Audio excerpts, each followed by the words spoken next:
At Bianchi Honda, we want to exceed your expectations for customer service. From our gorgeous showroom and accommodating staff to our extraordinary selection of Honda vehicles and industry-leading service department. Your vehicle should be the best choice for you, and you can find it here at Bianchi Honda.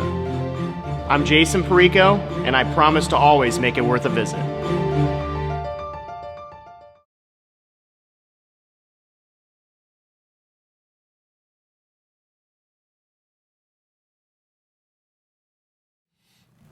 It's been a while. It's been a while. Over a month. Yeah.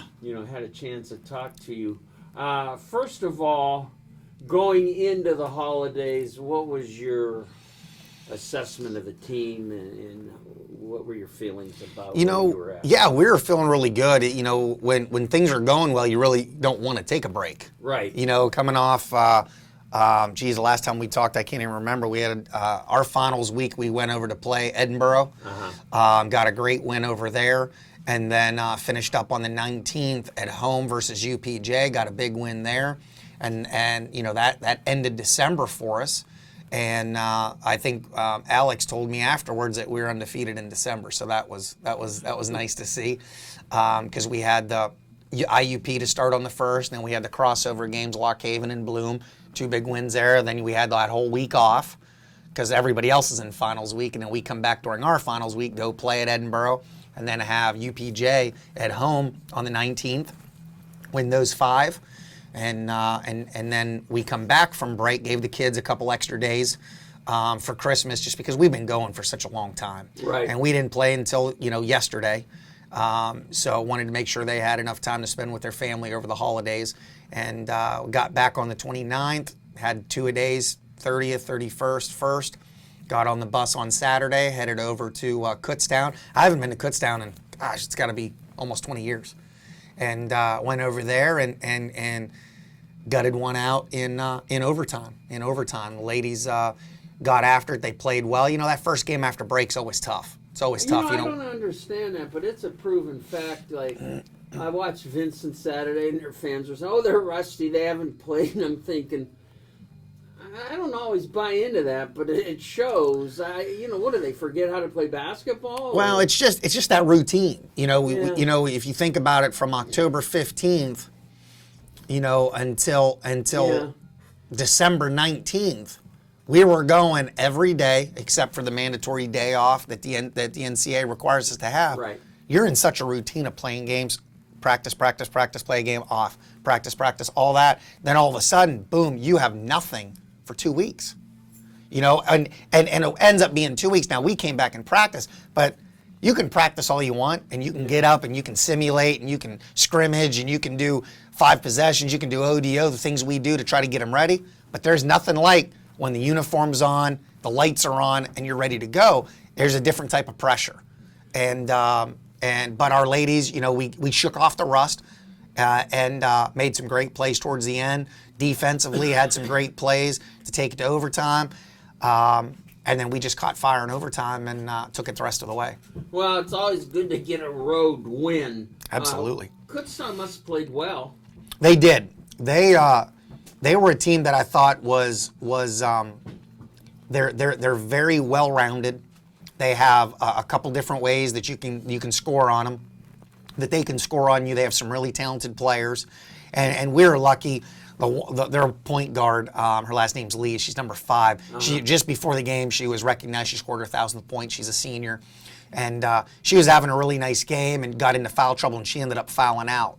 So we were taking it to her, and the refs were up and down with calls different ways, but we ended up fouling her out and ended up taking a win in overtime, which was really good. One disappointment I was concerned with was our free throw shooting in the stretch. I told my team afterward, really proud of them about the win that we got in overtime, but we really should have sealed the deal in regulation. We missed too many free throws down the stretch.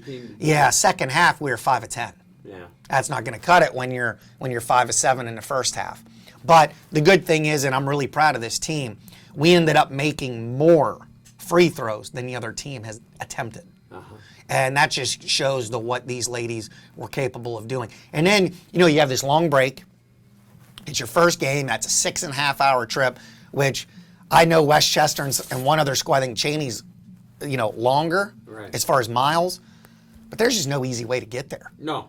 Coach Witt and I were talking about that today. It's like that trip seemed longer than any other trip we've been on. And just to get there, it's like, holy gosh, and you get off the bus and you're ready to go. And you come out and they throw a defense at us, a triangle and 2. I saw it twice. Really? I did the scout. I saw it twice against IUP, and that's all they did, like 2-3 possessions of it. And then they show us the whole first half. Now our kids were, it's a great compliment. Morgan Neighbors was in the triangle. They were playing her, and they were playing McKenna Shaw. It was a great compliment, but you still got to go and play and still attack it the way you normally would. Just run our offense, and we got some people open, and that was great. Jenny Teese had a great game. Her second half was better than her first. She really attacked it. Morgan Neighbors caught fire. Brianna Brennan really did a great job. We had some kids come off the bench. LaShawna Gatewood's first minutes from coming off an injury was right at the end of the second quarter. She come in and hit 5 quick points. They cut the lead because they were up 11 at one point, 11 or 13. She cut it to 6 going into the half. So she did some really nice things. And then in overtime, Alyssa Ellerbrock hit 2 big threes. We made some free throws, and it was the Jenny T show and the Morgan Neighbors, and everybody was playing really well. Well, that's the 2 players I was going to bring up, Jenny Teese and Morgan Neighbors. I really like Teese inside. But Morgan Neighbors seems to be having one of those years that could lead to some postseason honors. I really hope so. I mean, she's a hard worker, and she's been playing really well, and it's always nice. Either way, I know she wants team stuff first, but I really think that if all our ladies continue to do that, I think there's an opportunity for multiple players on this team to be recognized by the PSAC. And today it just came out that Jenny Teese was West Player of the Week, no doubt, 24 points, 16 rebounds on a tough road win. So we're really proud. It's always good to be home for the holidays and Yeah. after the holidays. Wednesday against Mansfield. Yeah. It was a short night. We got to celebrate for about 6.5 hours on the bus on the way home, and there's not much celebrating because it's a heck of a ride. But just watching film of Mansfield, and they're a very capable team. They have some players that can put the ball in the hoop, and we got to be on our P's and Q's because everybody's gonna give us their best shot. And it just goes to show, you look at what happened in the league yesterday. Cal loses at the buzzer. Buzzer, 4 seconds left. East Stroudsburg taken out underneath their basket. Long pass, dribble, 3-pointer, buzzer. Really? Yep.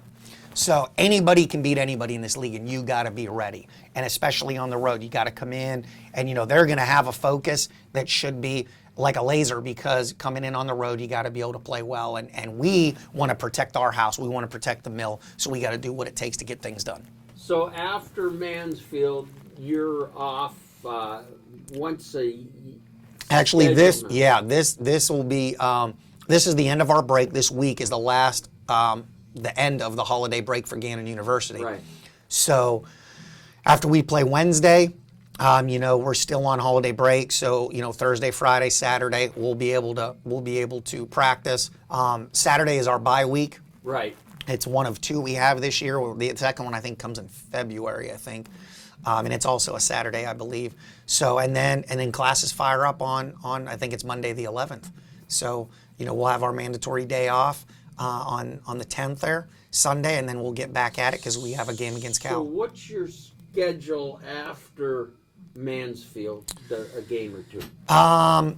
The Wednesday, California? yep, Cal PA, and At Cal. yeah, at Cal. And honestly, I'm not quite sure what's after that. Oh, Seton Hill at home. That's Okay. it. Try not to look too far ahead. That's Wednesday, Saturday, back Right, in that right. schedule. Right. Yeah, that Cal now, they have 3 losses in the league or 2? That's a good. I just looked. No, at I think it it's and- 3. I think it's 3 I now. think it's 3 too. Because it was I've got 1, we were that tied right with the 1, here. and then they lost, and then again. So we're just trying to do what we Right. can do here and play our team game and keep plugging away, because that's I just the went most through important the thing. Standings, yeah. Gannon 8-1, Indiana 7-2, California 6-2. 6-2. Okay. All right, and then Clarion 5-4. That's a Yep. nice improvement. Yep. Oh yeah. Slippery Rock 4-4 is an improvement. Edinburgh could be a little disappointing. Mercyhurst 4 and 5, and Seton Hill Pitt Johnstown 3 and 5. So there's no like walkaways on the women's side. No, not at all. Not at all. This is a very competitive league, and I think if you don't come ready to play, there's any team in this league, whether it's East or West, that can knock you off. So I know you're concentrating on Mansfield. Did they have a coaching controversy at Cal? A lady quit. I think I know who she was. There was some kind of before the season started. Dan, did you hear that? I'm not aware. I think it was the older assistant. And I just am familiar with her because I sat right next to my radio thing. Yeah. And I don't know if she was forced out or what. I'm not quite sure, to be honest with you. I haven't heard anything. That was before the season started. Maybe I totally remembered that the wrong way. Okay. Yeah, not quite sure. Not quite sure about that. Personnel-wise? They're a little they're a little different team. We haven't really looked at them yet. And honestly, I can't even think of in all the scouts that we've done if they've even played anybody that we were looking at. So I can't remember. I think there's been one game. They have they have one of the best point guards in the league in Mickey Glenn. Very, very talented young lady. And they have the freshman of the year, Sierra Barrett. And I know from last year's team, just like us, we lost 4 starters. I think they lost 2 or 3. So, they're going to be tough. Right now, our focus is just trying to stay healthy and keep getting better each time we step on the court. And then it's just a matter of taking care of business Wednesday night. But we have one more day. We have 2 kids out right now. One has an appointment, so we could get her back. Marissa Guyton, we could get her back. Probably Wednesday, maybe Thursday. And Kelsey Duggar is out. She's still rehabbing her knee. Other than that, everybody's back, and we have 12 that are 11 that are at practice every day, working hard, and we just got to keep it going and trying to get better offensively and defensively. And then in this break, just trying to get the kids to come in and get some extra shots up while they can, because once the semester starts, there's a lot of time restraints put on them. How are your recruits doing in high school? They're doing well. Been keeping an eye on them. I got to see a couple of them play, and just following along with their seasons as best we can. Just really excited about them, and some of them are trying to make trips to come see games and different things like that. So once we're able to get them on campus and see them, and they get to see us live again or something like that, that'll be the really nice thing. So your team and school is on break, but finals are done now. Yes, finals and everything done. The spring semester, the spring semester will start up on the 11th, Monday the 11th. All right, Coach Jim Brunelli, certainly appreciate it, and we will see you in 2 days. Yes, we'll see you there. Thanks. Good to be back. All right. Yeah, it is.